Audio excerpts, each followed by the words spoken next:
Berstatus desa tertinggal, warga desa Kopeyang berharap memperoleh hak yang sama. Apalagi selama ini mereka hidup serba terbatas, termasuk ketika jatuh sakit. Fasilitas kesehatan di puskesmas yang tidak memadai membuat pasien dengan keluhan berat harus dilarikan ke puskesmas sejauh sekitar 20 km di kota kecamatan Tapalang. Jadi karena di sini tidak ada fasilitas yang memadai, makanya warga berinisiatif untuk membuat tandu untuk diantarkan ke puskesmas ataupun rumah sakit terdekat.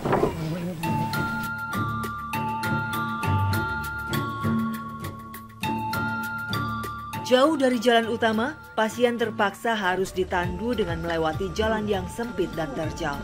Jadi tidaklah mudah bagi warga desa Kopeyang untuk memandu pasien yang sedang sakit karena ini kami harus melewati jalanan yang cukup rusak juga. Ditambah kalau cuaca ekstrim ini sangat membahayakan nyawa pasien dan juga warga yang membopongnya.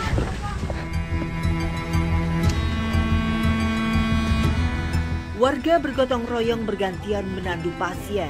Menurut informasi warga, saat ditandu ada beberapa pasien meninggal dunia di jalan karena terlalu lama tidak mendapatkan pertolongan. Jadi kebetulan sekali kami juga melewati puskesdes atau pusat kesehatan desa, namun terlihat nampaknya sudah tidak layak, bahkan sudah tidak terpakai, apalagi fasilitas yang diberikan oleh pemerintah juga masih sangat minim, sehingga warga desa bersukarela mengharuskan mereka untuk pergi jauh melewati infrastruktur jalan yang rusak dengan menandu pasien yang sedang sakit menuju ke rumah sakit terdekat, yakni tepatnya di Kecamatan Tapalang.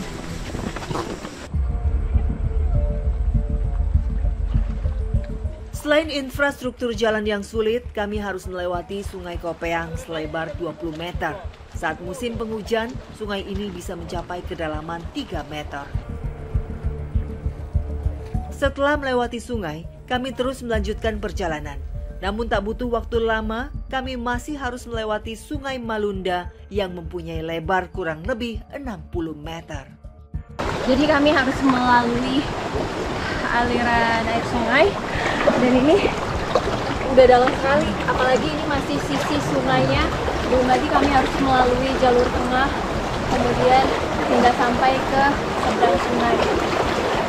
Ini bisa dibayangkan kalau misalnya arus air sedang deras dan juga airnya sedang pasang, ini bahaya sekali buat mereka karena tidak menjamin keselamatan warga desa Kopeyang dengan hal yang seperti ini.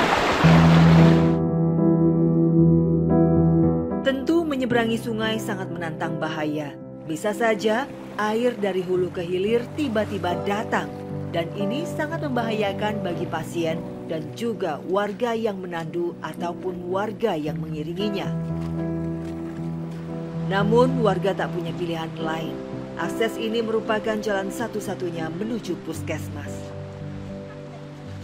Warga hanya bisa berharap mendapatkan hak dan perlakuan yang adil dari pemerintah agar mereka mendapatkan fasilitas jalan yang baik dan fasilitas kesehatan yang memadai saat mereka jatuh sakit.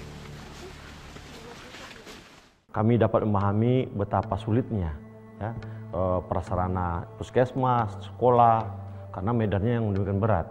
Tetapi mereka tetap rakyat Sulawesi Barat, tetap masyarakat kita yang harus kita berikan pelayanan publik.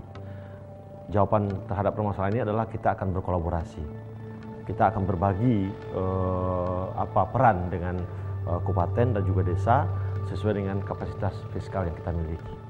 Artinya kita punya komitmen untuk mencarikan solusinya, termasuk juga guru-guru yang sering tidak datang atau mungkin petugas medis yang tidak datang. Ini akan kita bicarakan secara kolaboratif bersama dengan kabupaten dan juga desa terkait. Bahwasannya rakyat itu berhak untuk mendapatkan pelayanan kesehatan itu adalah sebuah keniscayaan. Tinggal bagaimana pemerintah berbagi solusi. Kami juga meminta kepada pemerintah Kabupaten Mamuju untuk lebih aktif mengkomunikasikan persoalan-persoalan ini dengan pemerintah provinsi agar sekali lagi kita bisa memberikan hak rakyat, memberikan pelayanan kesehatan yang merupakan milik masyarakat. Sesuai dengan sila kelima Pancasila yang berbunyi keadilan sosial bagi seluruh rakyat Indonesia. Keadilan sosial berarti keadilan yang berlaku dalam masyarakat di segala bidang kehidupan dan lapisan masyarakat seperti halnya dalam politik, hukum, ekonomi, pendidikan, kesehatan, dan sosial budaya. Namun, bagi warga Kopeang, keadilan masih sebatas mimpi yang tak kunjung jadi kenyataan.